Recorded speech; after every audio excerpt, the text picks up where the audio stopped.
Okay, good afternoon, everybody. I think we are ready to go ahead and get started for our Student Achievement Committee meeting today. It is 3:03. We'll go ahead and call this meeting to order. I'm having a little bit of problems getting my WebEx loaded, but Ms. Kushner said she will take an eye on great. But in person today, we do have Committee Vice Chair Monica Johnson-Hassler, Christine Kushner, and Karen Carter, our committee members, and they are here joining us, as well as board members Dr. Martin, Roxy Cash, and Chris Haggerty. And then Lindsay Mahaffey is joining us virtually today. We also have Superintendent Moore with us as well. So I do want to thank everyone. This is our first day of school for the traditional calendar kids. Somebody asked me how I did, if I teared up at all when I sent off my kids to the actual school building for the first time in quite a while. And I did not. I know that they will have a great day. And the only thing that made me tear up a little bit was when I was telling my husband that our bus driver said, "I'll take care of him. He's going to be okay." And so when I was relaying the care from our driver, that got me a little, somebody was cutting onions in the room. But today is a very, hopefully will be a robust conversation. We're going to be discussing and reviewing the purpose and history of our multi-track year-round schools. And it's my understanding this is going to be part of a longer conversation that will go over into our facilities committee meetings and other meeting sessions. So this is a great opportunity for our board to come together to toss ideas off of each other, to be able to ask staff questions and get feedback for some hard questions. So I really appreciate everybody who is here today to help with this conversation. And before we get into today's conversation, if I could entertain a motion to approve the minutes for our June 28th Student Achievement Committee meeting. So moved. Second. Okay, we have a motion by Ms. Johnson-Hassler and a second by Ms. Kushner. All those in favor, say aye. Any opposed, same sign. And the motion passes, so the minutes are approved. And we will go ahead and turn things over right now to Mr. Glenn Croza, our Senior Director from the Office of Student Assignment. Thank you for having me. I want to thank you for that intro because we are going to get into a lot of detail over time. Today, I just kind of want to level set and say we've got a lot of board members who have a lot of history with Wake County Schools, whether as a board member, a parent, a student. And I think there's a lot of history that goes along with how we got to where we are today. And I'd like to make sure that we're all kind of at the same level as we leave here today. And then when we get to the further discussions, that will make sure that we're all at the same starting point. And so I think that'll be really important for today. So while, Dr. Martin and I would love to just jump in the pool and do a cannonball with all the data, I think today we're just going to kind of sit at taking a look at some high-level data, start asking some questions, especially for you to ask staff for more information you want us to bring back for further discussion. So that'll be our goal for today. First, I want to just thank Beth Silvera, who's really done a tremendous job in helping me get this planned and organized and ready for you today. I also have Marcella Rory from Long Range Planning here, Eric Chansey, and Rob Sywick from the Office of Student Assignment, and they're also going to help with recording, and they provided a lot of the information that we have ready for you today, so I just wanted to say thank you to them. As we get started with the agenda, I'm going to walk you through the agenda real quick. We'll get an okay on it, and then we'll get started. The first thing we're going to talk about are the desired outcomes, and I'll show them in just a minute. Then I want to spend about 45 minutes talking about the history of Wake County Schools and year-round. That conversation will take a couple minutes. Then we're going to transition into key terms. So I've provided you with a list of key terms already. I'm hoping that you've had time to review those. I'm really just seeking agreement on those key terms when we get to that point. If there's any that you feel we should look at or revise, I'd love to get some quick feedback and then move on, and then we can come back with any revisions at a later date. I just felt like having key terms was really important for all of us to make sure that when we say one thing, we all understand what that means. And then we're going to start looking at some high-level data. And that data then will then generate some questions that you'll have. We'll take some notes based on that data, and then we can move on to a break which will then transition to a strengths and challenges conversation. So you're going to have a couple minutes, think independently about what are some of the strengths, what are some of the challenges that year-round schools pose the district. And then we're going to do a group feedback session. Staff will share a couple slides of, some data that we got and information that we felt to share. Just so you know, to further that conversation later on, I've started to reach out to different departments around the district, transportation, special ed, to say the least. And with that, asking them from their lens, pros and cons of year-round schools, or if any schools are converted one way or another, what would that mean? Budget and finance obviously would be a department we'd reach out to. So we're going to get additional feedback from them as well that we can provide at a later date. So just so that you understand, as we start to get into a lot of these strengths and challenges, I don't want to get too inundated with what some other departments might say or might not, because we're going to give you that feedback later.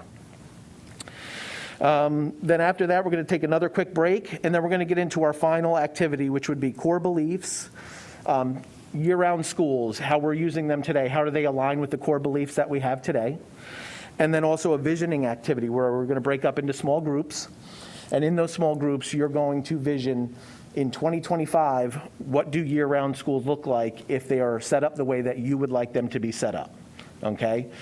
In that small group, then we'll report out at the end, and then we'll start talking about next steps. All right? So to move on, so to the next slide, we've got the 3 objectives for today. All right? So we'd like to have a renewed clarity around the history to date of year-round schools in Wake County, a common understanding of the current state of our year-round schools, and an initial shared vision for our year-round schools. That's that last activity that I was talking about. It says time permitting, but I'm hoping that I think we can get to that if we stick to our agenda. So do we have agreement on these 3 learning objectives for today's session?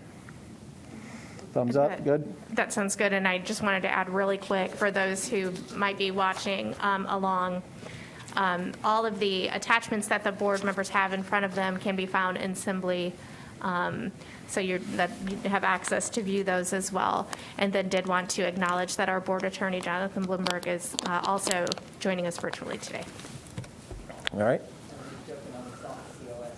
Oh. So our next slide, slide 3, just outlines this next activity. So we're going to have a board discussion of the history. Then we're going to get into a presentation from staff and discussion about history, key terms, and data. And like I said, I'd like to spend a little bit more time on A and C so that we can get some feedback from the board. All right. So on the next slide, this is going to be our activity.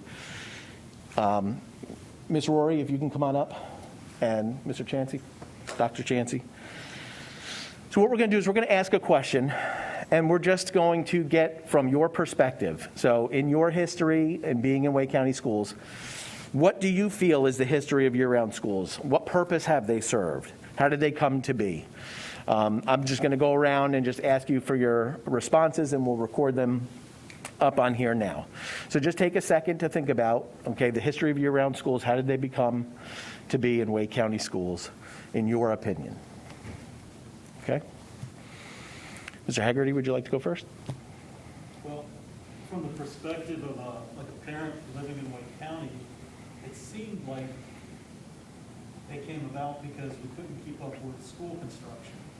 That we had a lot of growth, in the past 2 decades, and we couldn't get enough money locally for school construction for the fastest growing areas. Okay. You got that one? All right. Eric's going to do the next one. Let's go to Ms. Johnson-Hostler. So I think for me, I would say, again, from a parent perspective, which I think it's not that much different from Chris's. He was talking about growth, keeping up with a lot of families moving here. No, I don't have all my glasses on. They're clogged outside the weather. Not in so in addition to growth, I think for me, it's also the options for people. We Okay. do live in a time where people love options. And that one is a double-edged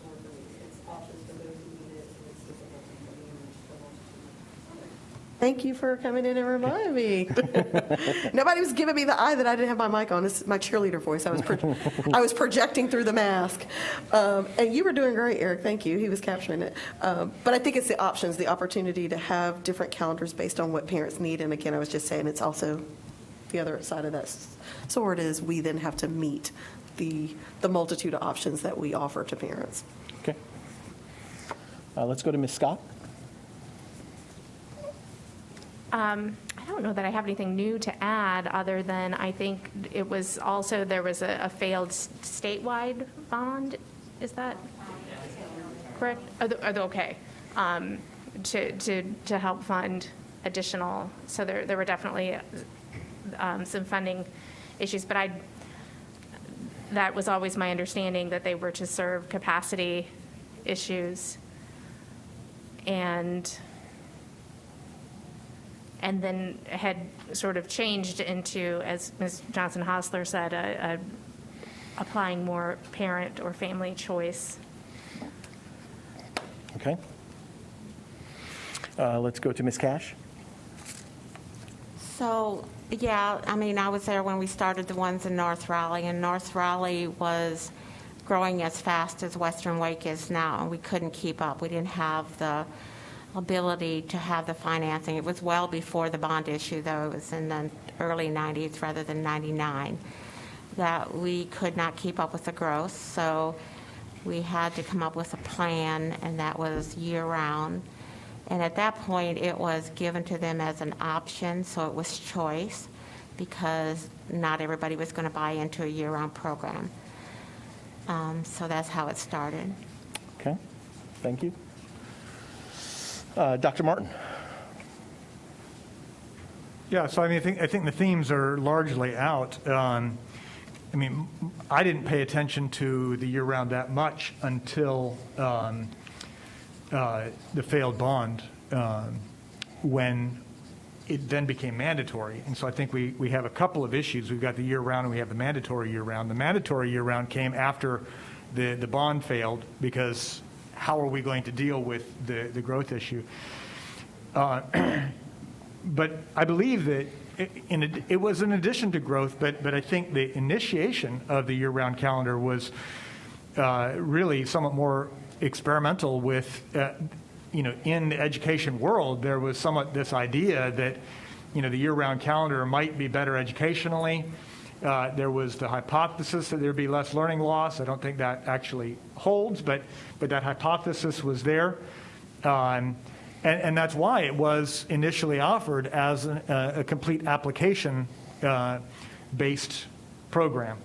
And my sense is when our year-round calendar was such that the supply and demand were matched from the application-based idea, the program was much more successful than when people felt like it was forced upon them. So, like I said, I think a lot of it started with the innovation in education idea, but then also the efficiency of cost.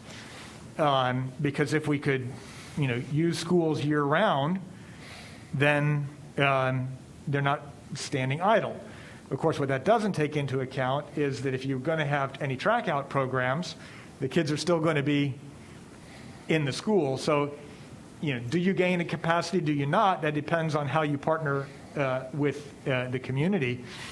I think back to the educational innovation idea, there's a lot of people who also have harped on the idea that too much of the school calendar reflects the days of a very agricultural-based economy.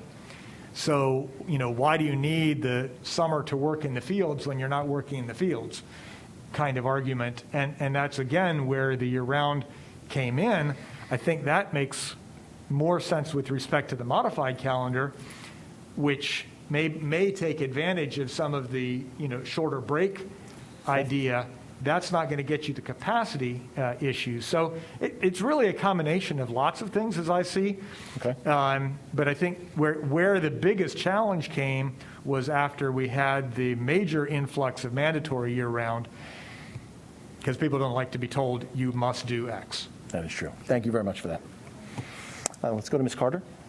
Well, Dr. Martin really hit on what my viewpoint was going to be about, because in my area, it was really the issue around mandatory year-round. And many families had a lot of concerns around that and did not, didn't buy into that. And actually, some still aren't in the area. And I guess for me, that was the biggest piece, is more of the concern for families and losing that market share, potentially. But everything else I feel like has really been hit on overall. But yeah. Okay. Thank you. And Ms. Kushner. Well, I guess some of the other things to think through are how, as Ms. Cash pointed out, they started in the 90s and continued to expand when not only did we not have the funding to keep up with the growth and build new schools, but there was a huge influx where around the mid-2000s, about 15 years ago, there were 7,000 new school children in one single year in Wake County. 7,000. The next year was maybe 5,000 or 6,000. The year before had been 5,000. So we were growing by 5,000 to 6,000 to 7,000 students every year for several years in a row. And that, I think, led to the expansion of year-round simply so that we could have seats for children. And I've also, several schools in District 6 were slated to become year-round. And there was more of a divide, because not becoming year-round would mean many students would be reassigned. So I think if you thought you were going to be in that reassignment group, you were supporting year-round because you wanted to stay at your school. But if you were just didn't want year-round no matter what, and you didn't feel like you were going to be reassigned, you put your flag in the no 4-track year-round. So I think it's just so many pressures have led to, it's not just one thing or another to me that has sustained year-round, because a lot of other districts grew quickly, but most have not held on to year-round calendar the way Wake County has. So I think that's something we need to reflect on. And now with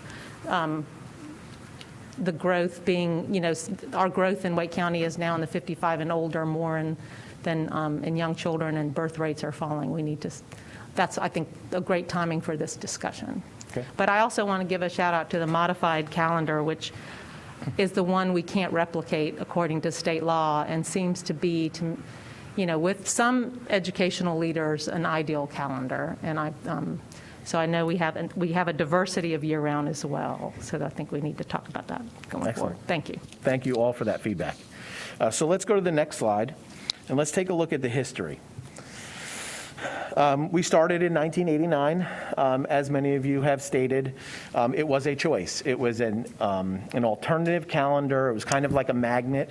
And I'm sorry, at the Mr. time. Crozer, did you want to ask Ms. Mahaffey if she had? Oh, I'm I don't sorry. see your hand up, but I don't want to make sure. Thank you for that. I forgot she's not Because she here. is virtual in our space. Yes. Thank you, Ms. Kushner. I did text our committee chair and let her know that everything I learned about the history of year-round, I learned from Roxy Cash. But you all brought up every point that I would have made, but thank you for remembering me. I apologize, Ms. Mahaffey. All right. So moving on to the next slide, slide 5. So here's the history. So we're talking about 1989. It opened up at Kingswood Elementary, actually, which those students ended up going to Morrisville Elementary a couple years later. It was a calendar application choice. I'm not sure what that is. Yeah. I'm not sure how that got on there. Okay. It's not the one that's online, so Okay. Thank you. All right. the next slide is maybe that. All right, so we'll just keep going. So in 1989, again, first year programs. And then in 1997, we had 9 schools on the multi-track year-round calendar. Again, they were all by application only still. Those application schools again, did not have base attendance areas. We did have one school in the meantime that kind of flirted between having an application only and a base, that was Wilburn Elementary. Then we get to 1999, 2000. You have the failed bond that many of you spoke about.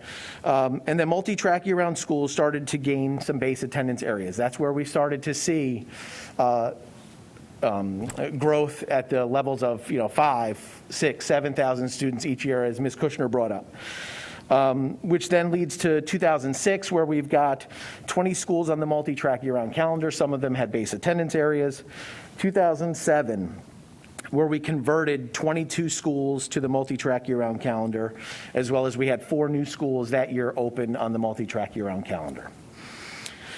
Then we jump to 2012, which is the star that's on the slide there. That last star is the choice plan. We were all very familiar with the choice plan that decided to take away base attendance areas, allow parents a choice. That plan only lasted for 1 year due to logistic issues. And then we go into 2013, where we had 55 schools on the year-round calendar. 42 were multi-track, 8 were single-track, and 5 were modified. Which brings us to today. We have 61 year-round schools, 35 on the multi-track calendar, 12 single-track, and 14 modified. Now, the modified, that number, while Ms. Kushner brought up a really good point, we can't convert schools or open new schools on that calendar. We are able to convert some based on certain criteria, but most of those modified are our early colleges. So as we've expanded our early college program, that's expanded that modified calendar. All right. So if we go to the next slide, this is the key terms. And so with key terms, I just want to make sure that we are in agreement. I'm going to be seeking a thumbs up if we are okay with the 17 terms that I had shared with you previously. If there's any that you are not comfortable with moving forward, please let me know, and we can address them and at least get them down now. Is there anybody who did not or could not agree on the terms that we had provided to you? Okay, so I'm just looking for a thumbs up to make sure that we're all okay to move forward. Excellent, thank you. All right, so we can skip slide 7, 8, and 9, and we'll go to slide 10.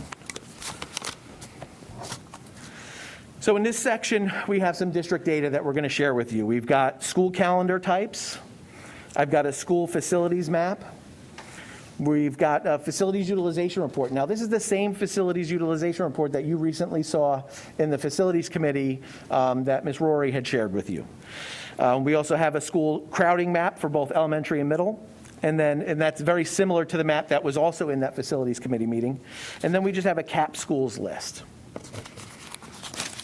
So on slide 11, this pie chart here shows you, you've got 78 traditional calendar elementary schools, okay? There are 118 elementary schools, so 78 of the 118 represent 66% of our overall elementary population is on the traditional calendar. So about a third of our elementary schools are on the traditional calendar.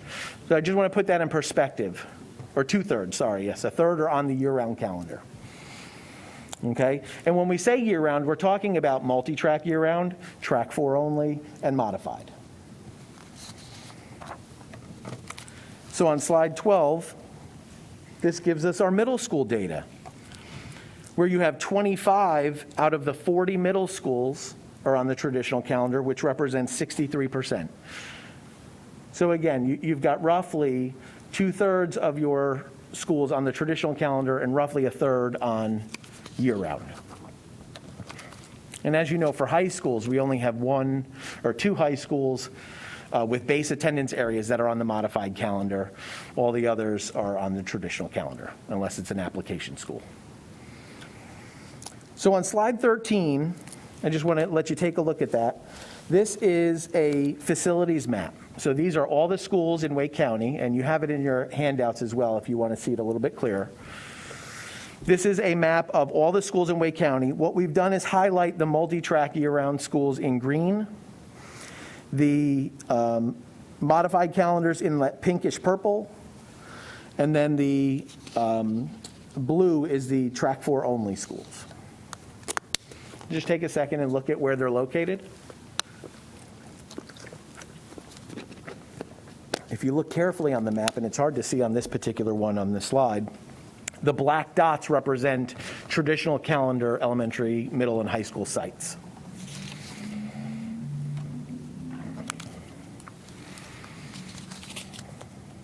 All right? So on slide 14, we're going to talk about the facilities utilization report. And again, this isn't anything new to you.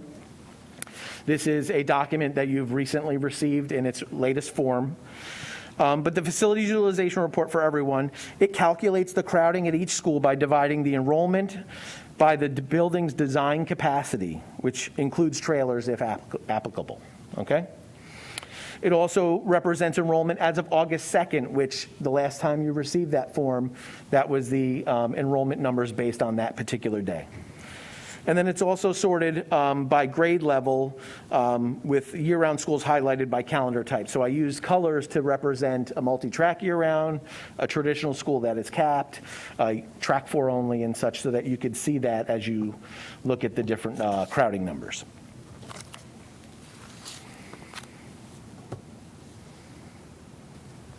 So then on slide 15, we've got a bar graph here that just shows school crowding. So this is visualizing the data that's from the facilities utilization report, okay? So we took the crowding, and when I say crowding, we're talking about schools that have 95% or higher crowding per that facilities utilization report. And when you look at that, this is telling us that 46 out of our 78 traditional calendar elementaries, 46 of them, which represents 59% of them, are overcrowded, meaning they're 95% crowded or higher. All right, and you can see about half of the multi-track year-round schools are considered crowded, and then track 4 only and modified. And this is just the elementary school data. And so to visualize that, let's go to slide 16.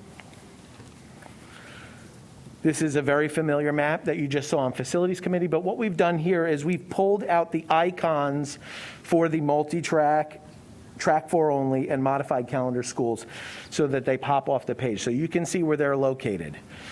The base attendance areas with the most crowding, over 110%, are represented in red. Okay, and then the color, as the color gets lighter, represents schools that are less crowded. You can see the key in the bottom right.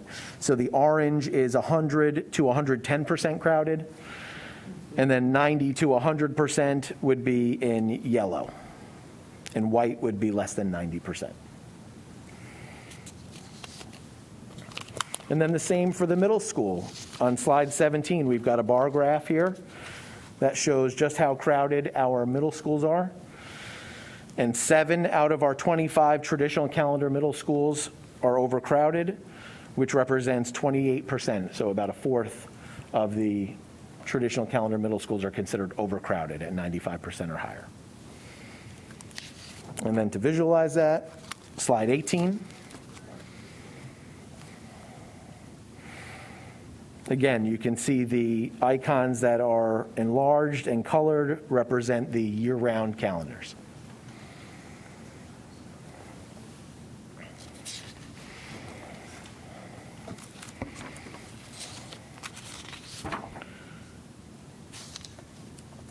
So on slide 19, I'd just like to highlight the CAP schools, because I know that has come up often with board members about, location of CAP schools, the angst of having to cap schools.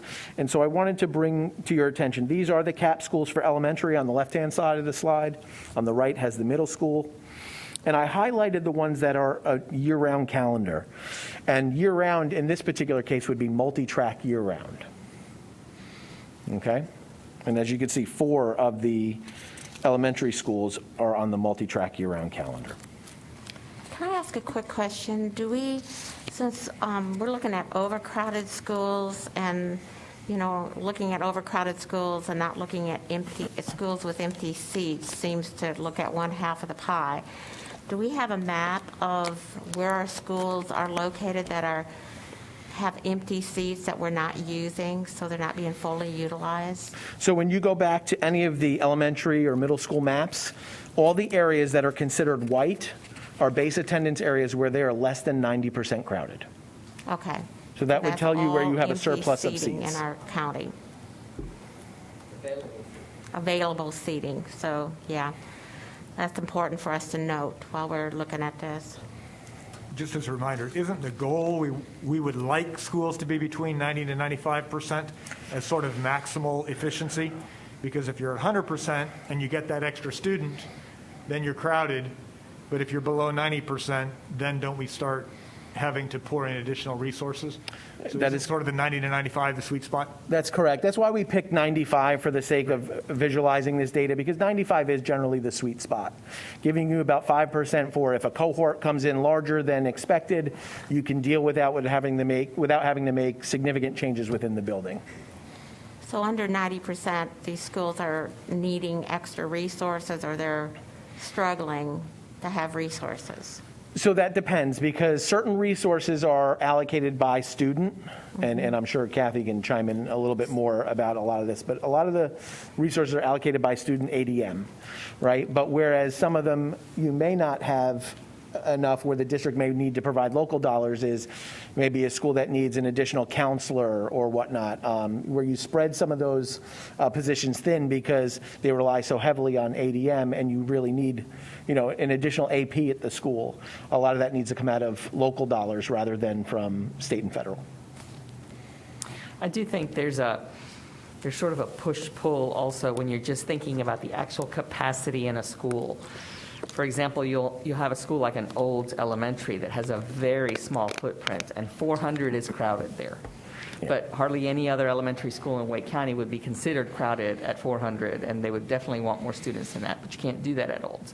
So I think it also depends on the footprint of the school in terms of what they're able to do, and I think that's why Glenn leans towards the 95% to 100%, sort of because that helps you individualize based on what the capacity of a school is. Well, so just to follow up on that, I know how we do traditional school assignments, but where we've offered calendar choice before, is that a different map? Do you have different areas? I mean, obviously, if you have one area that's assigned to, say, a multi-track year-round school, and they have a traditional calendar option, that has to overlap some other area. And so I just didn't know, we rarely talk in student assignment about that other layer, like where the calendar choice is. And I know in some areas, we don't have approximate calendar choice. Could you speak just a little bit to that?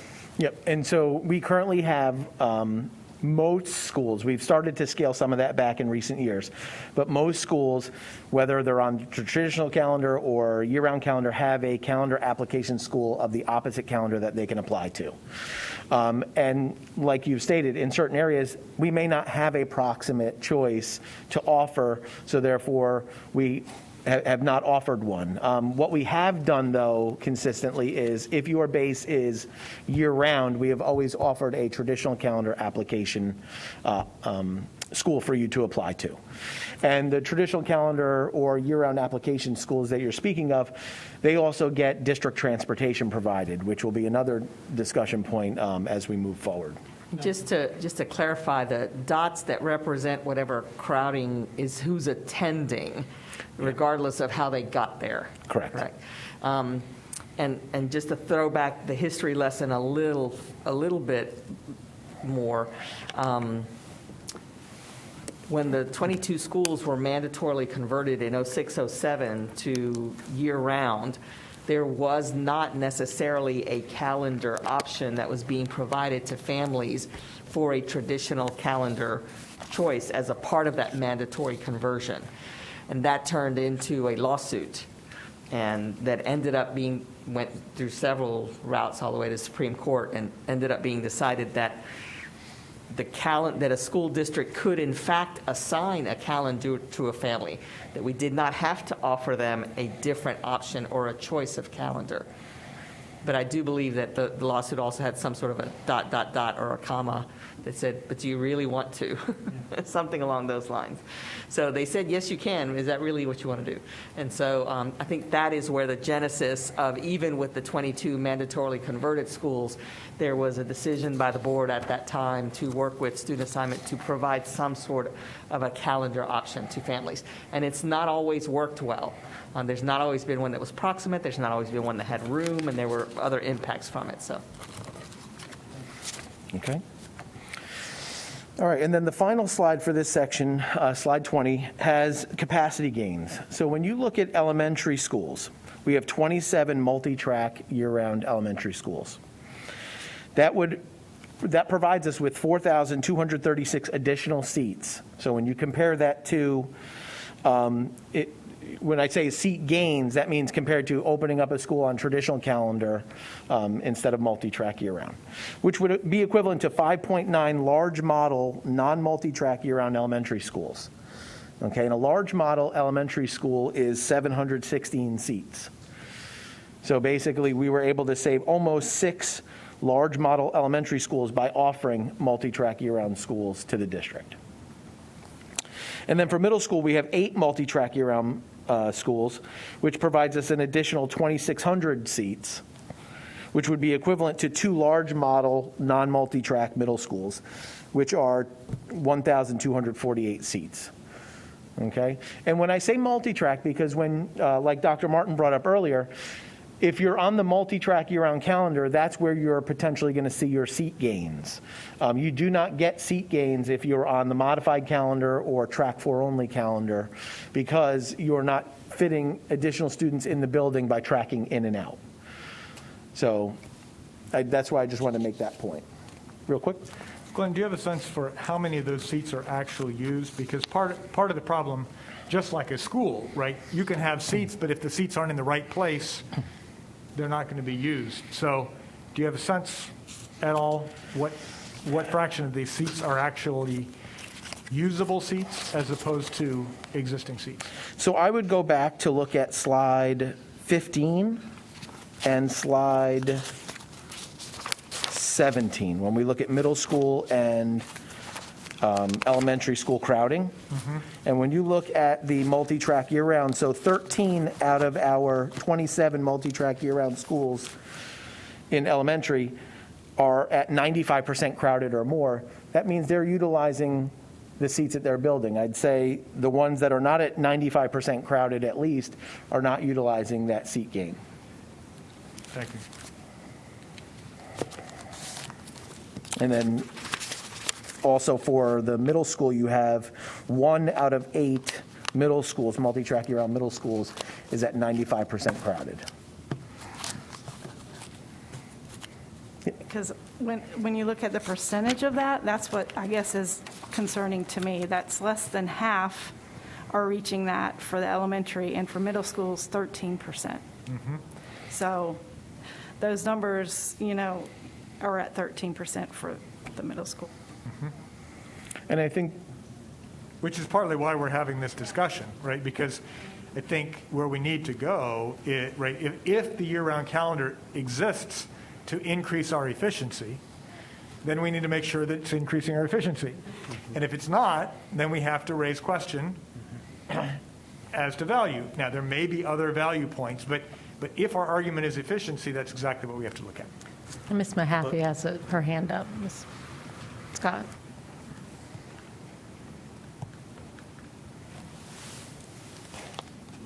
Ms. Mahaffey?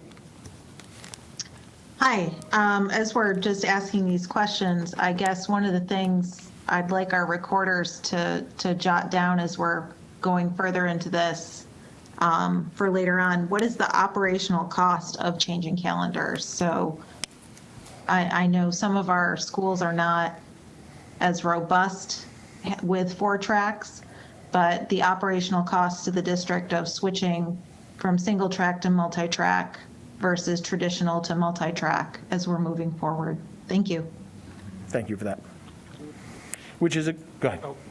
And thank you, Mr. Carrozza. And so I just want to contrast a little, or maybe bounce a little bit off of Ms. Carter and Dr. Martin's points, which was we look at those percentages and we talk about efficiency, but those percentages are for the total district, right? And so we have some areas where our multi-track schools are overcrowded, very much, and then other just geographic areas where they're very much under capacity. So it's hard to evaluate it just saying, well, we can't fill multi-track schools, because some we've filled them up and above and beyond, and then others we can't get even close to like a single track. Completely agreed, and that's why I just asked about it, right? Because if we look at the number of seats, where are they, right? Are they where they can be used? If so, good. If they're not where they can be used, then we need to look at that. So you're absolutely right. We can't do this global approach. We do need to, be much more granular school by school. Ms. Cash? Okay.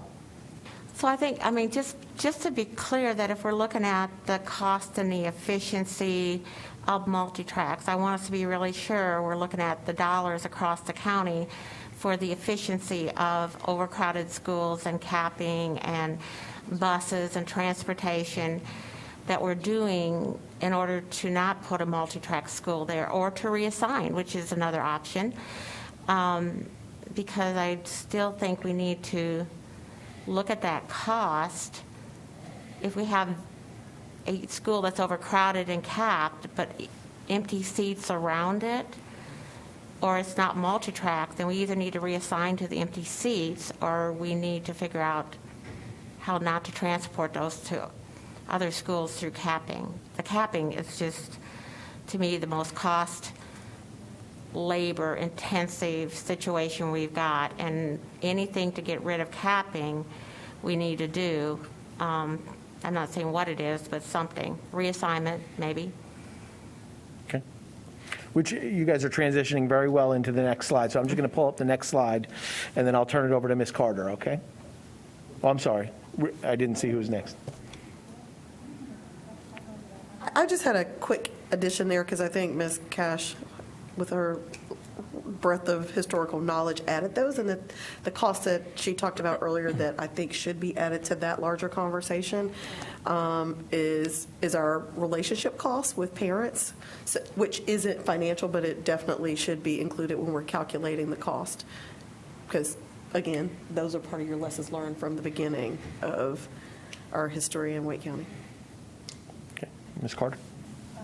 I guess on the other side of that would be, what does it cost, and how many of our schools are we having to support extra financially that are below all the year-round schools that are not operating to where they are efficient? So what is the cost of that, I guess, for each school?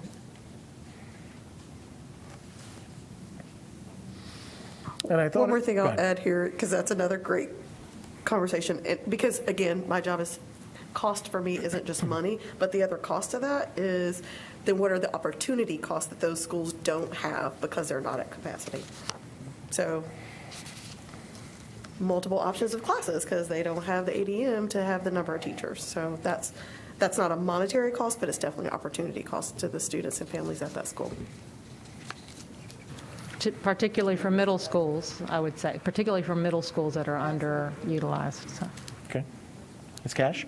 So just like in my district, for instance, and Mr. Carozzo is very aware of what I'm dealing with, I really want to see how many capped schools are sitting next to schools that have empty seats or are not diverse. And a school near it is taking some of the challenges that school doesn't have. And because I would hate to cap a school, like in my district, and have empty seats around it, because that is not cost efficient at all. So I guess I would either want to make a multi-track in that school, or definitely reassign out of that school to the empty seats. So I guess seeing what traditional schools are overcrowded and capped that are sitting next to schools with empty seats. That's probably my primary. So I'd like to refer each of you to slides 15 and, slides 16 and 18, right? The elementary crowding and the middle school crowding. Again, if you look at that, the red are schools that are over 110% crowded. okay? And then the orange, the darker orange, is 100 to 110. So when we look at our facilities utilization form, remember the last presentation we had, 100% means they're using the building the way it's supposed to be used. Anything beyond that is now they are utilizing spaces that they were not originally intended for, right? And then included in that, probably you're going to start seeing your CAP schools. So I included the list of CAP schools so you can visualize where we see this crowding, and then you can look at, do we have available seats that are proximate? You can certainly see in certain areas where there's a heavy red, orange, yellow, you don't really have many proximate options for families. I So, think, yeah, I go think ahead. what you're looking for is if you see a section of white that is very proximate to a yellow or a red, that's where there's opportunity for what you're talking about, Ms. Cash. And I'll be honest, I mean, when you start looking at white, depending on, again, the school size, if it's a smaller school, that means there's less amount of seats available. Because if you have a 500-seat school and they're at 90%, you know, you're looking at what, like 100 seats available, so 50 to 100 seats. So you just got to pay attention to how many seats are available in that particular area based on the school layout. Ms. Kushner. I'd also be interested in finding out, that, I mean, knowing the history and how long some of these schools have been capped, because it may be a temporary blip in their aging, or maybe they got a lot of transfers or had some sort of surge in enrollment, but some have been on this list for a long time. That is correct. So I think that would be useful. Thank you. Okay. Any other data points that you felt were important to highlight, maybe things that just jumped out at you as part of this conversation, or anything you'd like to see us dig a little bit deeper into? Ms. Cash? Well, I definitely want to see the number of buses that we have running for CAP schools and the cost, because I know it's about $40,000 a bus. And Okay. so I definitely want to know how many buses we have running in CAP schools and how many double routes are being caused because there are buses running from CAP schools. Because I think that is what hits us, like in other areas of the county, that we need resources for. So that cost plus how many double routes are being caused, if we took that capping away and they didn't have to have those buses going out, since we don't have bus drivers. Okay. I don't know how you configure that, but I know the cost is easier than the double drivers, but. Okay. Anyone else have anything else to share? Excellent. All right. Well, thank you for that feedback. That was really good. So just to recap what we've discussed.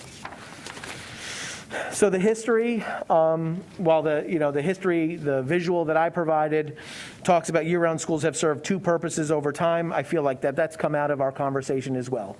They were originally a choice mechanism, then they became to deal with crowding concerns, and then they've kind of morphed into a hybrid after that point. And so that's kind of where we are today with year-round schools. And then the data, we talk about crowding is not evenly distributed throughout the district. I've heard that.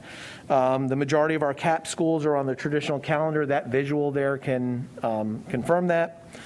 And year-round schools have been used as a solution for overcrowding until recently, when I'd say probably 2005-ish, 4 or 5, where we started using them, multi-track year-round schools, when we're opening a new school, opening them on the year-round calendar multi-track year-round calendar in order to deal with growth.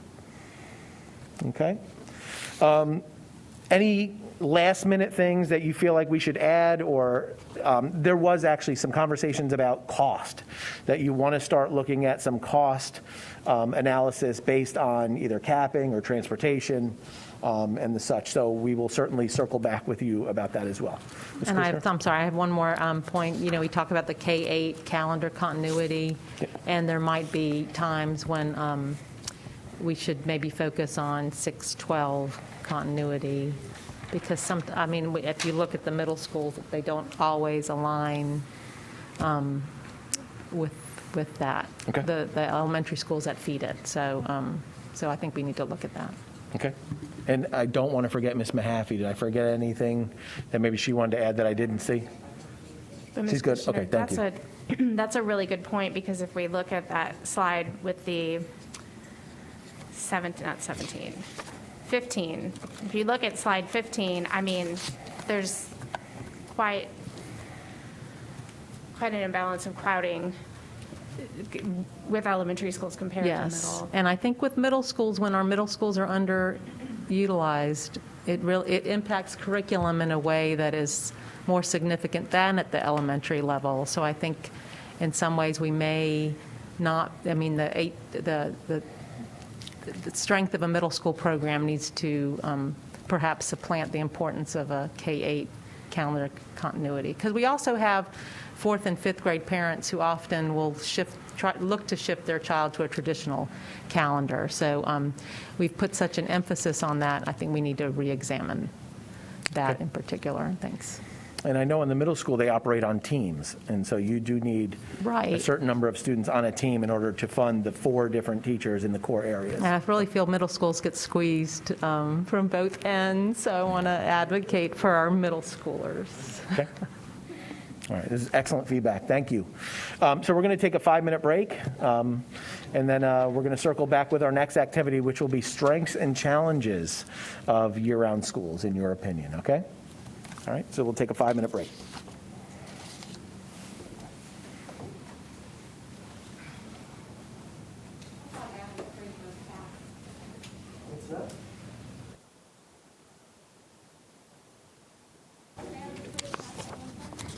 Yeah, it should be capped now. It's not on the list?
All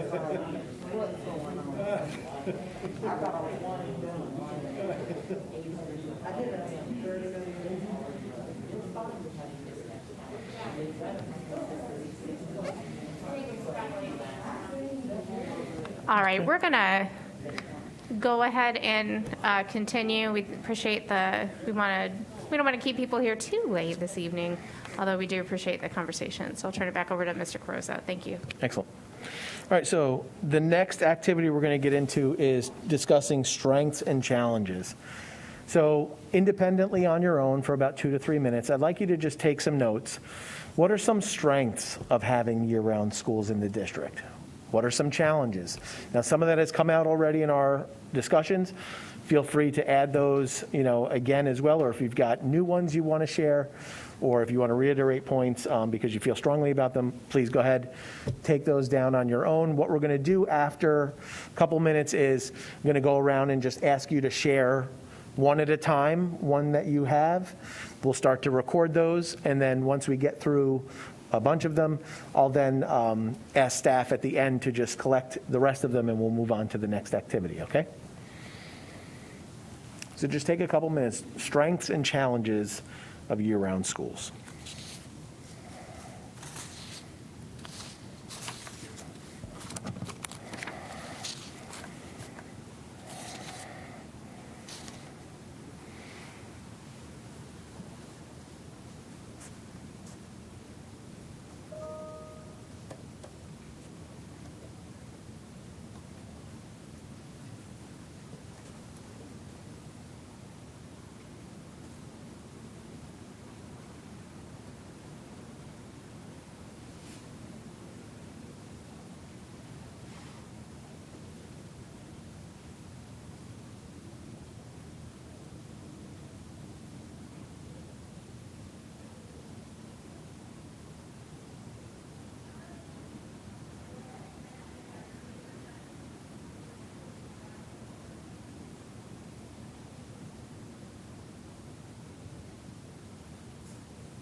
I'll give you another minute.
Okay. So just wrap up your thought there. All right, I'm going to start with Ms. Carter, and we'll just go around the horn here. All right. If you want to just let Dr. Chansey know, what was the one strength that you felt for year-round schools? It could allow families to stay in their school instead of reassignment. Okay. It could be another option, or Okay, thank you. Mr. Haggerty? Yeah, I had about 4 of them, but similarly, but not quite the same. It could give students a school assignment closer to their home, so they'd have, more proximate More assignment proximate and school. also save on, shorten their bus rides. Okay, good. Ms. Cash? a strength? So I think, to me, it's less money for new schools and more money for renovation. And I do think that if intercession is done well, it's good for children to have that throughout the year. Okay.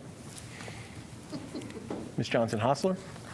I didn't have that many strengths, and Ms. Cash actually said both of them.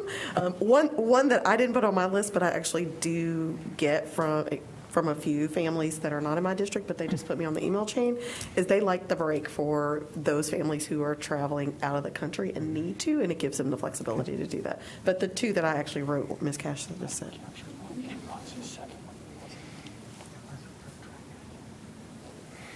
Okay. Ms. Kushner? Thank you. One thing I've heard from families, they like the smaller communities, that it breaks up a school into you get to know the folks on your track, so that Okay. you have a smaller school community, Okay, smaller which school some community. families like. Okay. Dr. Martin? So I'm with the others. I don't have a lot of strengths. I mean, for me, the strengths are capacity that includes all the fiscal stuff, and it's preferred by some families, Okay. usually related to work schedules. Got it. And Ms. Scott? And, well, going last, is there? Well, and don't forget Ms. Mahaffey. Oh, yes, that's right. We have Ms. Mahaffey. Thank you. I don't have the WebEx, so I'm not looking at that. Thank you, Mr. Haggerty. But I had the same thing. For some families, they feel their children have a better time without the long summer break. I think there are, for families that have two working parents, sometimes they find that schedule easier in terms of childcare. And then from an employee standpoint, I know for some employees, having that opportunity for the 11-month or whatever that, what is the contract? Additional month of employment? Length, yeah, so some people may choose to work in there because they could have that longer contract. Okay. And then Ms. Mahaffey. Yep. Ms. Mahaffey? I'm going to come back around. Thank you. I think the biggest strengths, are the capacity piece, especially with limited land availability in parts of our county. And the other one I had, the other large one I had was, to Ms. Kushner's point, it's a small school, but inside of a big school. So you have a lot of opportunities, but it's a small cohort that your child is with. And then I think the biggest challenge is educating new residents about year-round schools, and letting them know what it is, and because it's very different compared to other parts of the country or the state. Okay. Thank you. All right, let's go back to strengths. Ms. Carter, did you have any others that you wanted to share?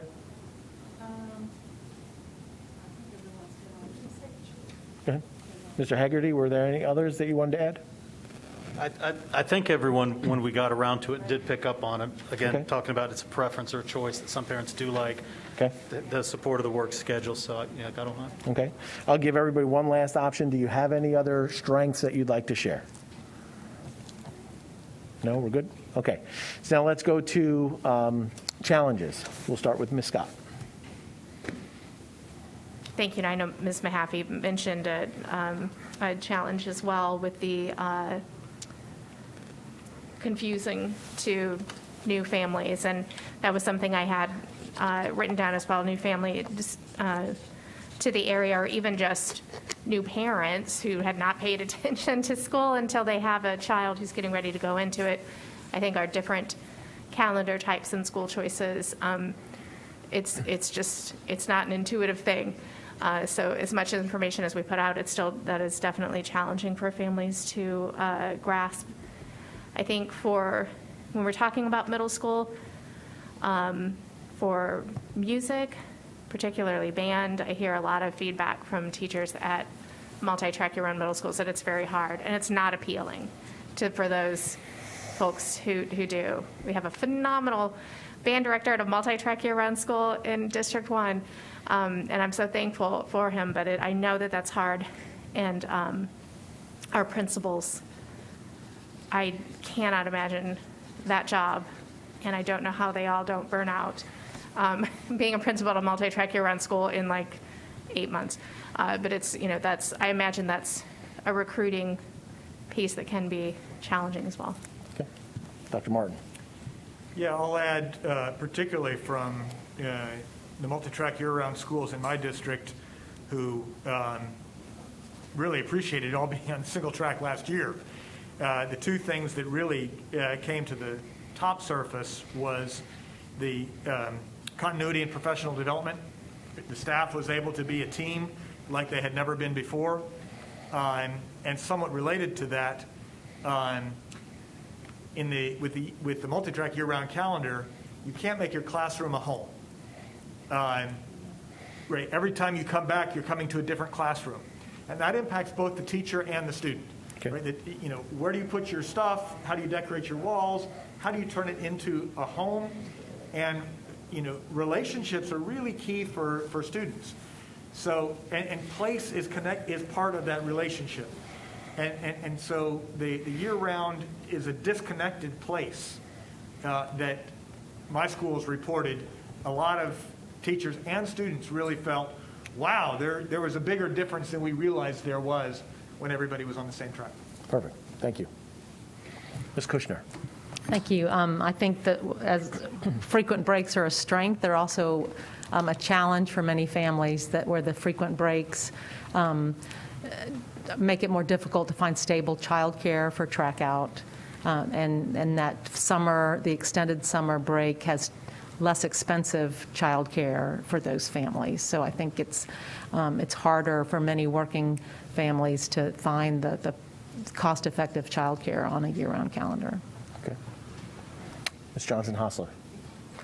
The number one answer in District 2 is childcare. And Mr. Gross and I know this is our ongoing of every single family who struggles with this. So childcare, I can't reiterate enough. I mean, Ms. Scott spoke to, and I think you were very intentional, which I appreciate, when there are support partners in childcare, it's a plus, but it's not if it's a financial burden for families. The other thing for me, which again I think Ms. Mahaffey and Ms. Scott both touched on, which is, so they both talked about explaining it, but it's also tradition, right? Most parents, when they become a parent, they assume school is going to look just the way it did for their kid. So it's similar to both Ms. Mahaffey and Ms. Scott's, but I think it's also hard, even if they've heard of it, they don't think it's going to be them that goes to these year-round schools they've heard of. So there's this strong sense of tradition for families that make adjusting to multi-track or year-round, even for that matter, even single-track, difficult to grasp and to accept. Okay. Thank you. Ms. Cash? I don't have anything much to add, except that I do think that we have to work harder to get partners for our childcare, because childcare on intercession can be extremely educational if we do it right. But if we don't have those partners, which we seem to be struggling with a lot, except for the Y, then we are at odds with childcare.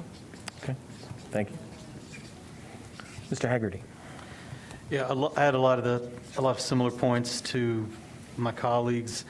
One I didn't hear, and I don't know if it's just speculation or not, but I think that this would limit your staffing options, because traditionally it seems, because there are so few multi-track year-round schools in North Carolina or across the country per se, that if you're trying to hire a principal for a school but it's year-round, you may get fewer applicants because you have fewer candidates that know what that is or have done that before, or who maybe like the calendar, the length of the calendar, the intensity of the calendar maybe scares them off. So I didn't know if maybe that's something that we haven't talked about. There are no other multi-track year-round in North Carolina, and they're very scattered in other places. So in terms of people bringing that experience in, it's mostly homegrown. You're correct.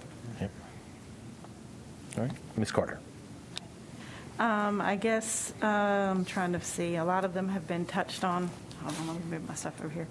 I guess a challenging for in looking at particular the middle schools, when I'm looking at how many are actually at capacity, would be actually filling tracks to be efficient. And the elementary school as well, but the multi-track year-round seem to, at the middle school level, seem to be very low at capacity. So I'm looking at also market share can be a challenge, depending on where you are in the district. And then also the cost, the additional cost if we are not operating at capacity. And then I know this is kind of circling back, so I apologize for this, but I'm thinking about for data points, like I think it would be helpful to have feedback from staff, because we are already experiencing recruitment concerns and where they feel about the whole year round, just to get that, but I'm just throwing that up. Perfect. Yes. I'd like to add something I don't think I've heard mentioned, but the wear and tear on the facility when it's in use all but 1 week less than a week in the summer and the winter break is very difficult in terms of maintaining and upkeep in the facility. So they get a much higher degree of wear and tear. That's a really good point. I know there were some schools that, like, they said, we have grass on our fields for the first time during our school closures a year ago. I believe they call it a clopening. You're closing 1 year and opening the next in 1 week. Yep. All right. So let's, go ahead. Can Ms. we Kushner. also add transportation? It makes transportation complicated. For When this, you're running 2 sets of buses through the same neighborhoods. That's correct. So that, as far as the wear and tear in the building, just, we have to, if you're going to say that, since I'm at the opposite end of the coin here, the public often wonders why we only use our building so many months a year. So if we're not going to use them in the summer, I think we need to figure out something for our public to use these buildings more, because it is a building sitting idle. Well, and to that point, you can have wear and tear on a school when you put more students in it than it was intended for. So if a school's at 120% or more capacity, that can run down other facilities. I'm going to just add one more that's, two sides of a coin, right? So we have been running the required Read to Achieve summer camp in many of our elementary schools that use up some of the space in the school, but certainly not all of it. But any time that you have an additional program like summer camp from this past year, it is much more difficult to implement in a multi-track year-round program. Correct. Because you have to spread it out over a different set of calendars. Not impossible, it's just different. And I think that for me, the issue that actually comes with it that's a challenge is a lack of recognition on the part of the legislature or DPI or others who provide these programmings and things that districts have to comply with that don't match the calendar that we have in place. So. Thank you. I think Ms. Kushner had one, then I'll come back to Mr. Haggerty. He's been waiting. I'm going to let her. Okay. Thank you. I think in addition to education about what it means for a year-round school, and to be a part of that community, understanding if a family has to change tracks based on capacity or moving up to middle school, I think that can be difficult for a family. And then the application process, I know the student assignment staff has done a lot to try to make it a little more upfront of what that looks like, but the process for families applying out of year-round is sometimes difficult, and moving up the year-round so that is in line with Magnet, I think has helped. But again, it's just that continual education and making sure we're listening to families and staff and hearing what their needs are. Thank you. Thank you for that. Mr. Haggerty. So when we talk about the challenges, one of the things that I think a lot of us hear about, and that maybe I don't know how well it's spread through the district, but you get the very upset parents, very upset families. There's some parents in my district that love year-round schools and want to get into the popular year-round schools. And for example, with Barton Pond, they're asking, can we open that year-round? Because they like having year-round at Sycamore Creek, right? But for so many that don't like it, what frequently comes up is that they moved here, they didn't know anything about it, it took them by surprise. Either it wasn't explained to them by the realtor, they didn't do their research, whatever it was. And that confusion and misinformation that's out there about some of these schools, I think sometimes is almost this feeling like they've been ambushed. And I just wonder, how could we prevent a lot of that with something as simple as just putting year-round in the name of the school? So that if you look, hey, I've moved to this neighborhood, and I see Carpenter Elementary School, but it says Carpenter Year-Round Elementary School, then if that's going to be a big issue, that would affect my decision to move there. I know it in advance, and I don't move in, buy the house, and then decide that that doesn't work for my family. Or conversely, if I want a year-round school, I look for a neighborhood where, when I look up the school assignment, it might say, Morrisville Year-Round Elementary School. I don't know with our naming conventions how hard that would be, but I think from a lot of the initial emails I get from parents upset about it, it is this feeling that they were ambushed and they might have made some other decision if only they'd known. That's a very good point.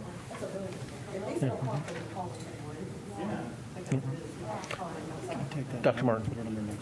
So I'd like to add to the challenges the idea of choice, which for people who want it, it's a choice. But from a district perspective, we talked about this a lot at this board, we kind of need choice with purpose, right? What's the why that we want to, choice without a why ends up giving us sort of the popularity contest. That doesn't help us a lot. In fact, it actually gives us a challenge that we don't want to have. So I think as we think about going forward, and maybe this is a transition comment, but I think we have to think about what's the why. We need people to choose the multi-track year-round primarily for capacity.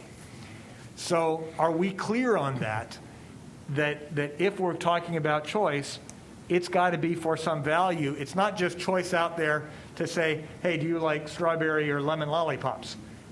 No, there's got to be a reason for it. So how do we get the reason for choice? Okay, very good.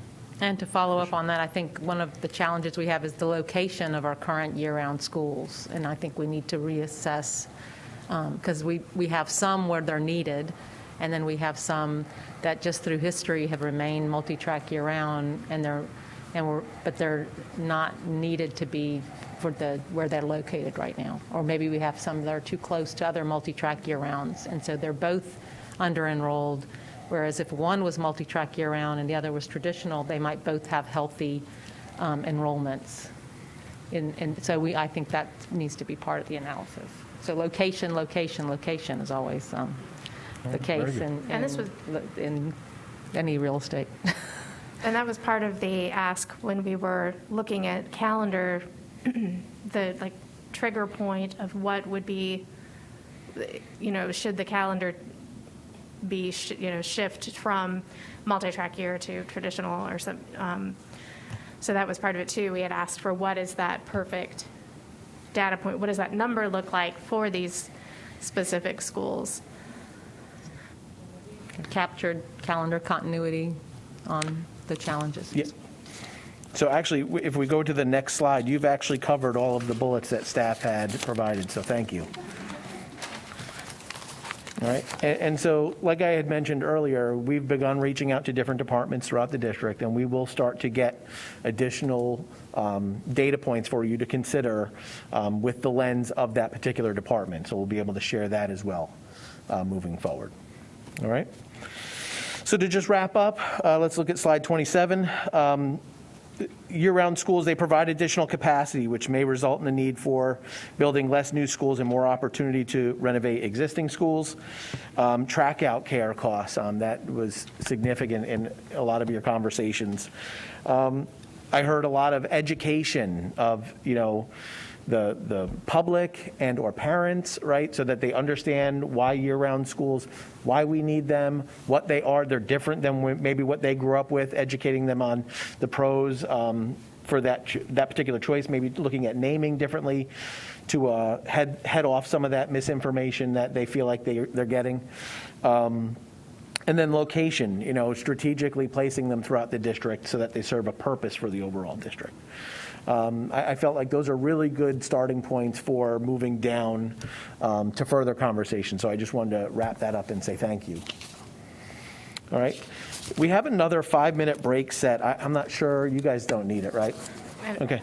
Oh, you had one more? I'm sorry. No, I just think that, I think every board member needs to look at their district strategically, and if you have an underutilized year-round school within a certain distance from an overcrowded school, then as a board member, you have a choice. You can either change the calendars of the two schools, or you can reassign from the overcrowded school to the underutilized school. But to leave them as an overcrowded school next to an underutilized year-round school is a board member's responsibility to change those things. So I just hope we can all look at our own districts, because I know there's some things that can be fixed pretty quickly. And I think some board members have advocated for Or that. will soon, yeah. Yeah. I mean, the challenge is where you have, but the challenge is where you have a part of a district where everything is overcrowded, year-round and traditional, and there's no option, there's no other proximate option. Right, unless you'd convert a traditional to a year-round, right? Or move everybody east. Yeah, so you either have to change the calendar or go further away.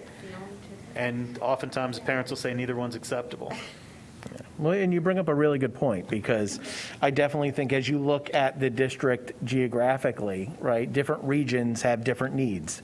And so therefore, how do you strategically implement this program in an area to help you with those particular needs of that area?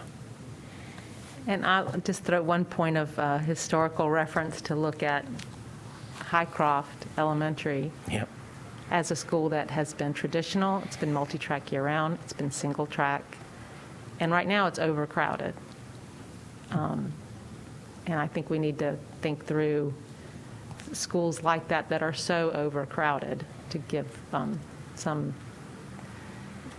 I think in the past, sometimes choices were made not based on data and growth, and we need to just make sure. And I'm saying Highcroft, but we may have had more stability of assignment if it had remained multi-track. I mean, that's hindsight's 2020.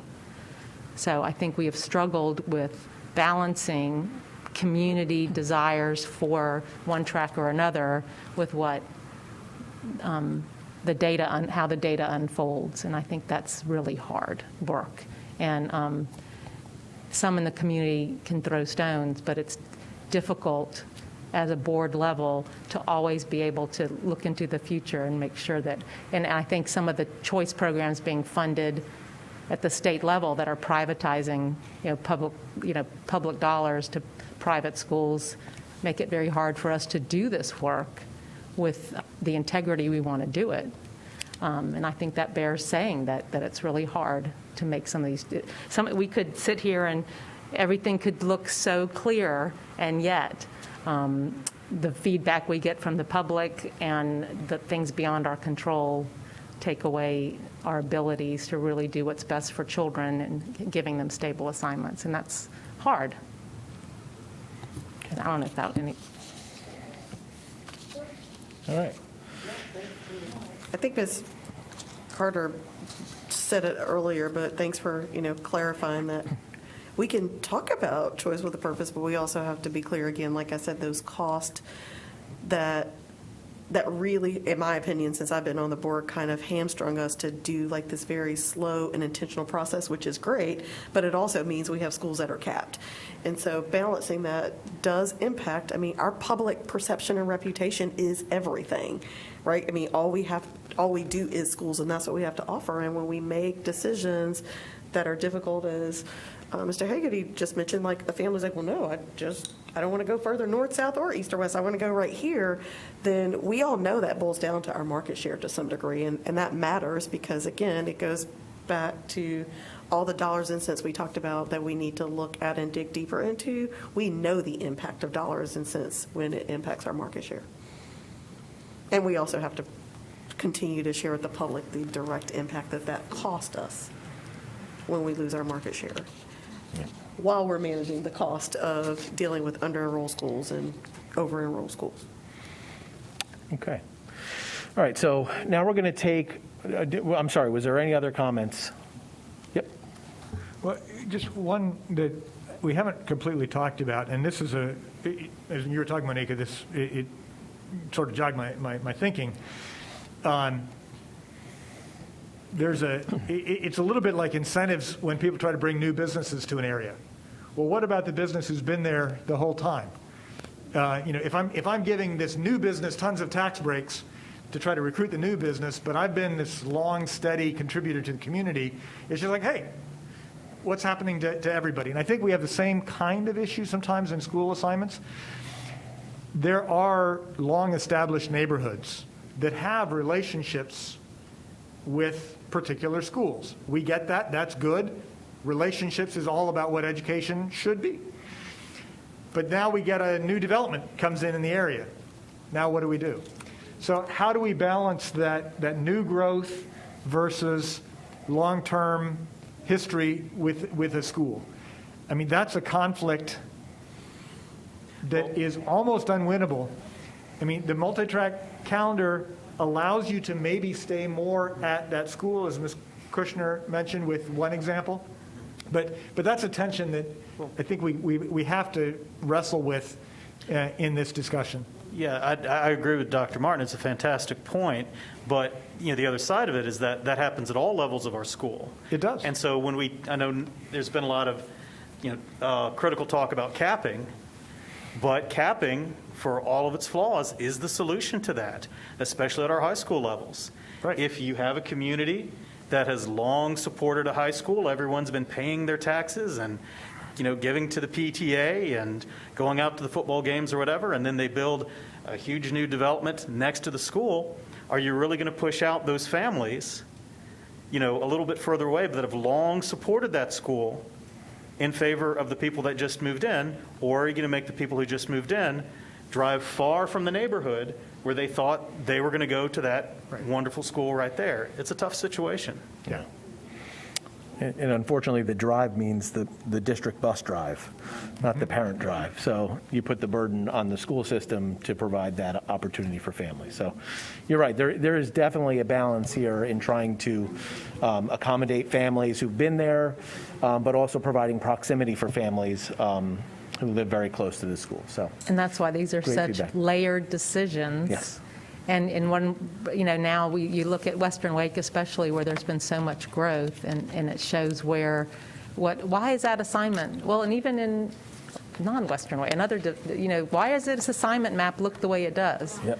And it's because we tried to put newer neighborhoods and newer schools, and keep us down. So there's layers upon layers that then are it's not always straightforward. Yep. But we're talking about calendar. I'm sorry, we're getting No, it's a good point, into though. other issues. But that looks so- awful later on if if we've done that for years. It Right. looks like Swiss Yeah. cheese. You Yeah. got to keep moving neighborhoods out of their schools. Yeah. At some Well, when point. you're buying and you're building new schools, we got to fill them, and they're going to get a great school because it's a Wake County school. We can't build new schools all the time, though. I agree. All right. So thank you for that. I appreciate it. So we have two more activities to do. The first one is going to be a little bit quick. I'm going to pull up a slide about the core beliefs, right? So the next slide has the core beliefs on it, and then from there, I'm going to pose a question, and then I'm going to pull the core beliefs back up so you have them as a visual. You also have them in your handouts as well. But there are 6 core beliefs. I'd like for you to consider, how do year-round schools align with the core beliefs? Okay, so ponder that question for a minute, and then we're just going to take your feedback. And if we could pull up slide 32, where it has the core beliefs up there again. This way it's visible for each of you. So refresh your memory with the core beliefs, and then let's take a look at how do they align with year-round schools, the way that we're using them today. Because our next activity we're going to start to get into is how do, visioning 2025, how do year-round schools work in your vision moving forward?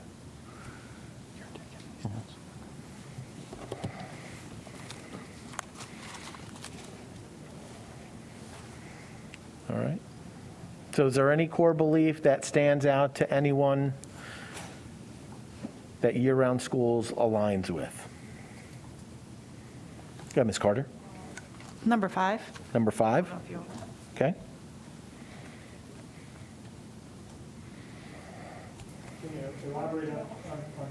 Sorry, I didn't.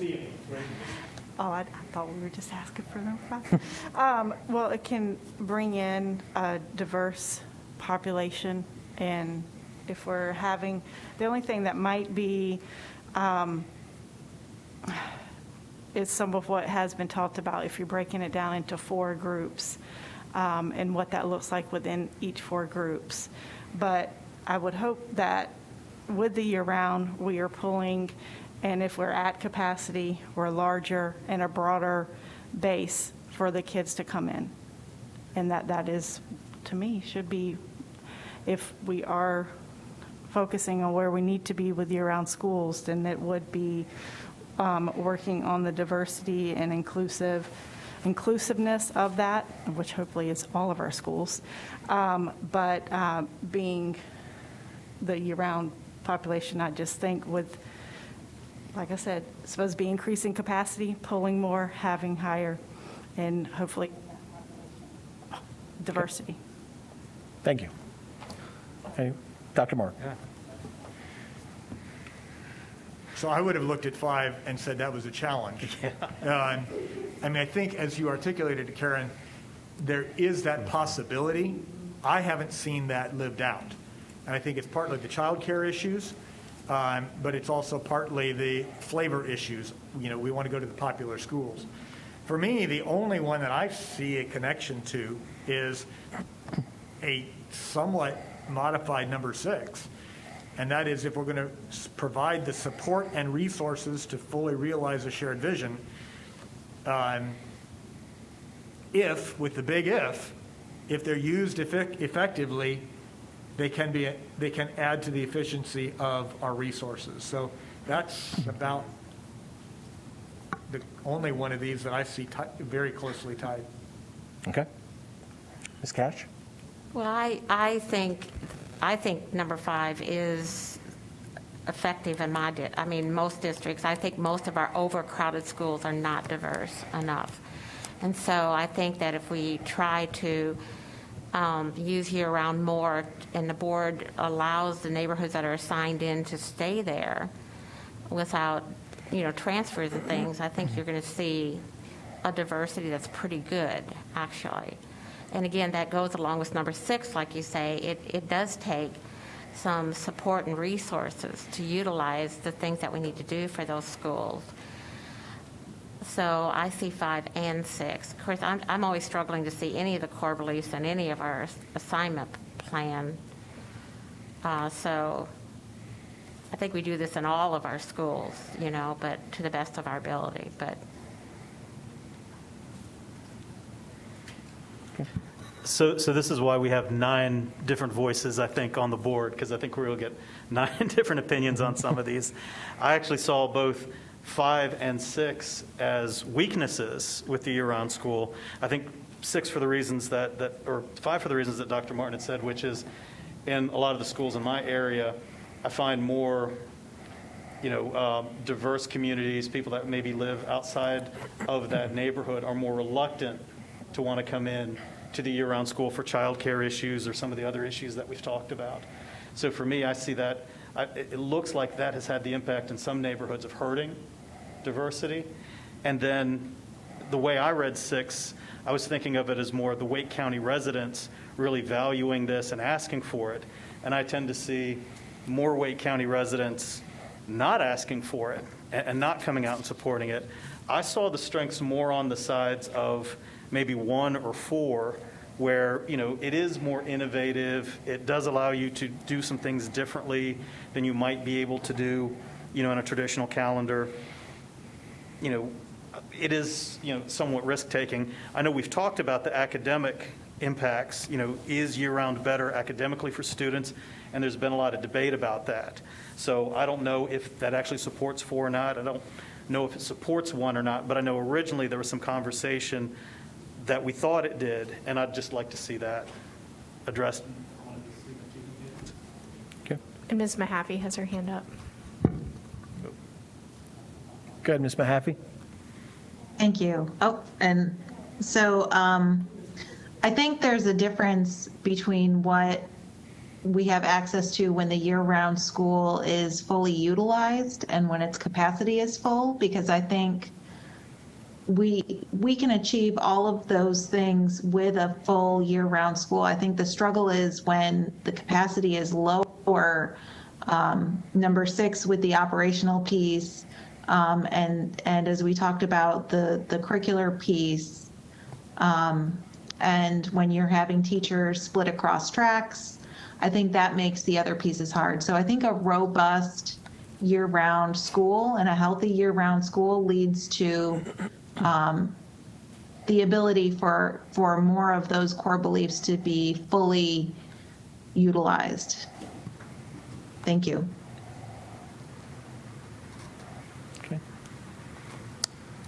Ms. Kushner. Yeah, I agree. I think Ms. Mahaffey just made a great point that as I was looking at our core beliefs, I would want that in all of our schools, just like that's why there are core beliefs. And number 3, having well-resourced teachers, just it struck me that is undermined by not having a fully enrolled year-round school. So I think I appreciate Ms. Mahaffey bringing us back to, I think that is the point, that fully utilized multi-track year-round school or year-round school can serve all those core beliefs and align with that.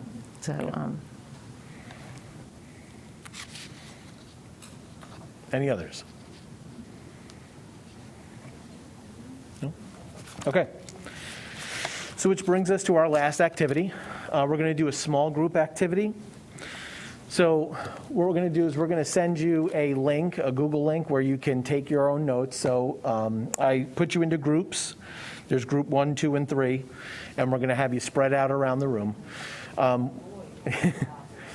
So what we're going to do is you're going to select a recorder for your activity. There's bulleted items on the sheet. All you're going to do is just start recording each of your group members' notes or comments. What I'm asking you to do is put yourself in the forward mindset in 2025. Think about being in 2025. What does year-round schools look like in Wake County? Okay? Avoid getting into the how we got here conversation because those will come. So just ideally, yeah, avoid getting into the how we got here conversation. Really just focus on your ideal state. This is what they look like in 2025. This is how we're utilizing them. Okay? And then what we'll do is we'll come back as a whole group, and then each group will share out some of their thoughts. And then we'll wrap up the session, and we'll talk about next steps. Okay? And I think you each got an email that has a link to a note catcher, just in case you're trying to find where that might be. Yep, and I'm going to send them the link right now, too. They just got it? Okay, awesome. Thank you. Yep. You guys can stay here if you'd like, since you're right there. I have a table right over here, this gray table, and then I have a table here set up that I can move my computer, and the 3 of you can sit there. We do have some challenges because Mr. Sutton is not here. Ms. Mahaffey is on the phone. You're just going to call her? Perfect. All right, so you can stay there, actually, and then we have a group, can use the table right there in the back.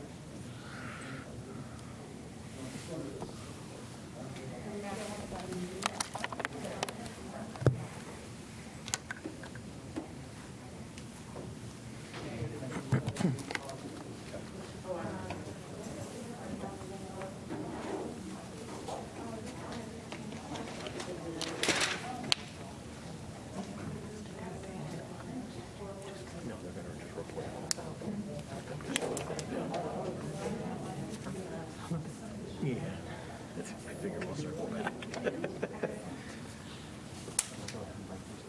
No, because we're going to do this one, which is next steps. Oh, I already started recording on next steps, that's why you put one on.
is if you have questions that you're entering, we want you to actually answer that question.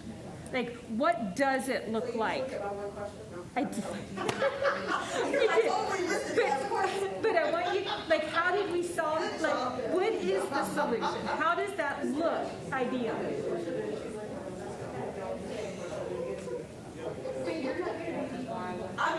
Well, I know, but I can tell I'm not. I'm teasing because we already did put the question in. So how did, like, what is that actually? Oh, I got it. We just moved on. We'll go back to it when you saw us.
I think we should probably work on maybe finalizing some thoughts, Mr. Carosa.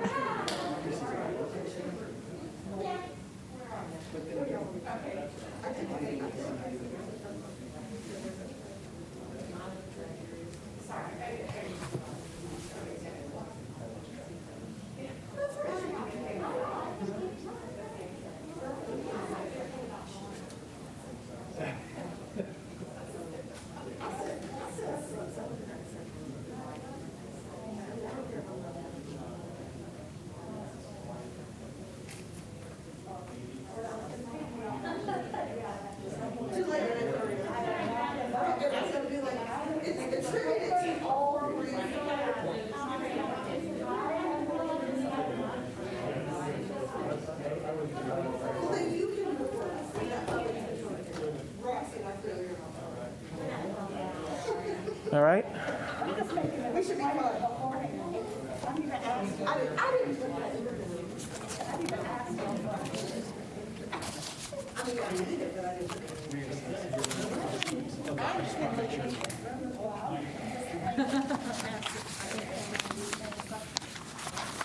All right, everyone's making their way back to their seats.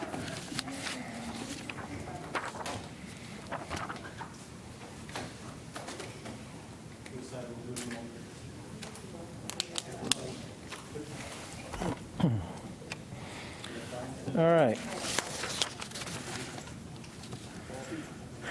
So let's share out as a whole group. I'll start with group number one. Let's talk about what are some of the comments or some of the vision that you see in 2025 for year-round schools? Can't say everything, Carol. Roxy and I would be happy to have a side conversation because Karen was a great facilitator to ensure that Roxy and I said the things on this piece of paper. But as you all publicly know, we are both strongly opinionated. So that's my disclaimer before I start talking. So we still want to keep some of the tenets which address overcrowding, using our resources wisely so that we're not just committed to only building new buildings.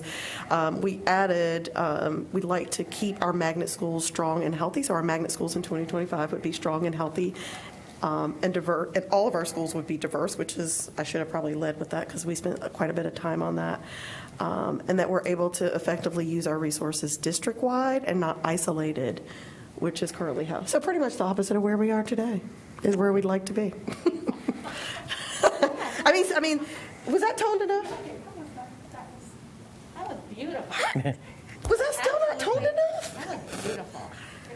That was beautiful. That was Monica Johnson Hostler's comment, not any other. And mine, I like that. Thank you. Yep. And by opposite, I mean that we are intentional and that we are using our resources effectively district-wide. I said that before I said that. Excellent, thank Again, you. please attribute those comments publicly to Monica Johnson Hostler. We will note that, thank you. Group two. All right, I'll let Ms. Mahaffey unmute. And, Well, thanks. okay. So I also have a disclaimer similar to Ms. Johnson Hostler, and I think we would all agree. It's difficult to summarize this without asking questions because we're just at the start of this conversation. But Ms. Scott and I talked about capacity for schools in high growth areas where land is not available, making sure that we can adapt to changes in market share with aging bases, but not giving families calendar whiplash, and making sure the calendar application process as we move forward is available and understood by more families, between traditional magnets and our year-round. But making sure, to Superintendent Moore's comments about the wear and tear on the building, making sure that we have swing space available for these year-round schools, because the upkeep and the need for them to get a refresh is real, so that we help our aging facilities. Excellent. Thank you very much. And group three. We had a lot of, I don't know how many of these notes, so we put them in our note catcher. But the purpose of year-round schools in 2025, looking forward, they should allow us to provide closer, more proximate schools in high-growth areas. They also give Wake County a chance to renovate schools that have significant capital needs that are maybe in other areas. Ideally, we want to go ahead and put a flag in the ground that all schools should be on the modified calendar, having a longish summer break aligned with community college calendar for our high schools. And then when schools hit a certain level of crowding, the modified year-round calendar can be moved to a multi-track calendar.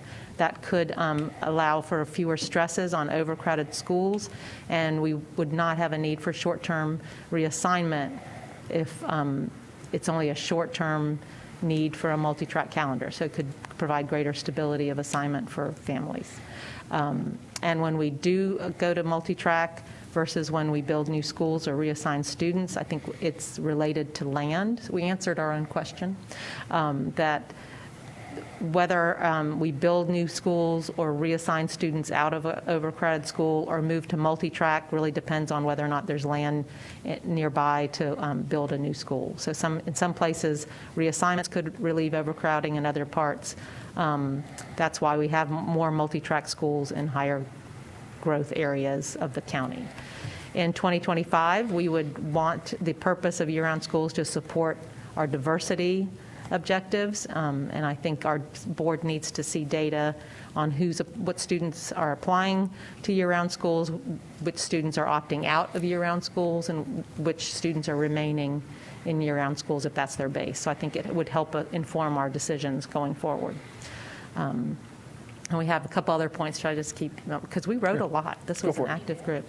The board has offered magnet schools as choice if families claim or state that they can't support or object to a year-round calendar. So we need to continue to offer those choices with purpose, and sometimes the magnet school can help support base assignments that are year-round if it can relieve some of that overcrowding. And year-round schools should also be supporting our building program and our overall CIP schedule for renovations. I think Group 1 touched on that. And finally, year-round schools should have robust intercession offerings to support diverse student enrollments and support available childcare and needed academic supports. And those should be targeted to schools that are able to have and attract and keep a diverse student body. Excellent. And so, since this is a shared document, I'll make sure that all of you have access to each group's notes so that you can see them. Just to circle back, we talked about core beliefs. We mostly got some discussion around 1, 3, 4, 5, and 6. There seemed to be some balance, pros and cons in the discussions about each and every one of those. So didn't feel like that we had a consensus on any of them in particular, but we could see, I think, both sides of the coin of whether they were supporting or providing a challenge for the core belief. So I want to thank you for this discussion today. I think this is a really good starting point to start to dig a little bit deeper. And as I had shared earlier, maybe we could start to dive in or jump into the pool and start swimming around in some more data, start really getting into the conversations of what does it look like? What's a plan that we can develop for the district? Because I've heard that in conversations is, we've done piecemeal over time, and so we really want to establish a strategic plan for how do we want to support the district in utilizing year-round schools. And so our next steps. One of the things I'd like to do is bring this to a facilities committee meeting. I know we had talked about that earlier, and I think based on a lot of the conversations that we've heard already, when needing them for capacity, I think that would be a good home to continue this discussion. So we will plan to bring it to a future facilities committee meeting. Is there anything more that you think you'd like for staff to bring? I've heard a lot of cost analysis, and we'll certainly do that. I've heard some, data points around, who's utilizing multi-track or who's trying to not utilize multi-track, transfers in and out. We certainly can provide some of that data. I think it's important to look at requested transfers in and out, because we're not able to approve all of them. Yep. All of them, and I think it would be helpful to know what that demand is, because we've talked about market share. So it would be good to know what desires are for families. Sure. And along those lines, if it's even possible to just have a small random survey of parents who have children in elementary and middle school, and to just sort of gauge how important is calendar alignment to you, just so that we can have some real-time feedback. I was speaking with someone who organizes a lot of a partner who does a lot of after-care program, and while there is a need for middle school, after-school care for middle school students, it's often students who have special needs. So that's a different thing that we're looking at. These are students who might have IEPs, or might, you aren't just going to, they might not function very well in a traditional after-school program. So there's that. But just to get a feel of that, because right now it's our policy to have that alignment within families. And so I'm just wondering how important is that for parents who have children in both grade levels? Okay. And Yep. I would add pre-K students to that, Pre-K. yeah. You had a clarifying question, Eric? So, in relation, how important is it in relation to, like in a priority order of if you had to do this versus this? Or, I hadn't really thought that. Thought about how to We'll come up ask with some it. options. But but just to draw, that feedback. Sure. Anyone else? Yep. And I guess kind of going with that, just speaking from what I've heard from families a lot, part of the survey, though, I worry about is the understanding of what we're asking. Because a lot of families are okay, possibly with elementary, middle, and then, oh, yeah, I forgot, when my kid hits ninth grade, now I'm going to have two completely different schedules. So I don't know how to work that in, but I do think that's important to look at the overall, because then what happens, as we've seen, then folks, want the switch, and it's very difficult sometimes. So, and making sure they understand exactly what, because if they're not in a year-round school, what that means, and just because you like one track, that doesn't mean you're going to get it. So I don't know how we work all that into the survey, but to have a truly, I guess, presenting all the information as much as possible so that we can get a better understanding of, once they have that information, where they stand, if that makes sense. Okay. Ms. Cash? I'll come back. So if we're going to look at those kind of data points, then I would like the board to really talk about, are we looking at a school system that's going to build itself based on choice, or are we building ourselves based on what's best for the county and the health of all of our schools? Because the more data we get like this, it's going to probably push us more towards, not that I'm saying don't get it, I'm just saying we just need to be sure that the board is aware that parent choice is often not what is the best for the health of all of the schools in Wake County. So when we look at, even when we look at our proximity versus diversity and what we want to offer parents, there's options that we can do both, because Magnet program will do that, but I think we got to talk as a board of what is our goal in the end. Okay. Anyone else? Well, I will reaffirm what Roxy just said, because I think we need a survey that's more just what do I want for me and my kids. How does it impact the community? So if we do a survey, get some community language in there. But if we do a survey, I also would encourage us to have some open-ended language catching, right? Even for the calendar, right? My family and I prefer the traditional calendar because. We prefer the year-round calendar because. We prefer this track because, whatever it is, because too often if we just fill in bubbles, I'm not sure we get lots of information. But if we ask for the becauses, even I think to your point, Roxy, I have a suspicion that we're going to get a lot of the same language, right? I want the traditional calendar school because of this. I want the year-round because of this. I think it comes out of a lot of experience. But I think I don't know, but I think what we'll see is a lot of the same language trying to justify the same thing. And that tells us, I think, that the system really can and should operate for the health of the system. If there were clearly different language, then we would say, okay, there's a real advantage to this or this. But if we're seeing the same arguments for two different things, right? And we already know we do because of what we've seen in the transfer appeals. But I still think a survey could be useful. Could be. I'm not saying we do it or not. But it could be useful. And I think that would sort of highlight why, okay, you're making the same arguments for both ways. So that means really what we need is just to make sure that every school is a good school. Yeah,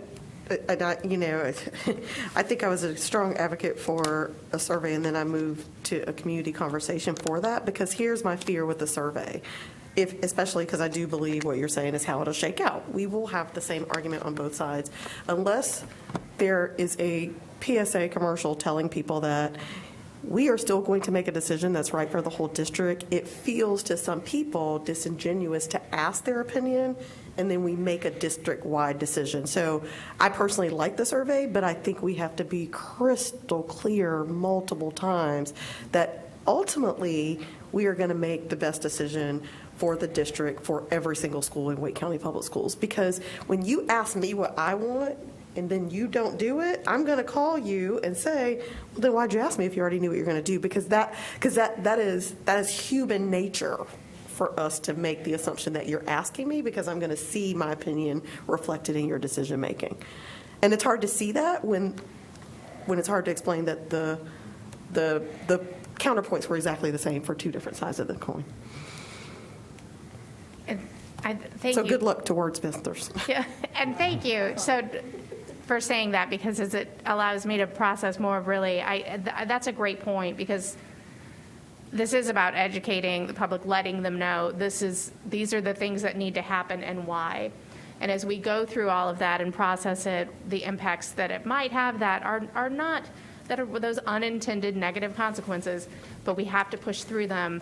So maybe instead of saying, nope, we're not going to do that, we can find other ways in a collective conversation on how to address those very issues, be it childcare, partners, et cetera.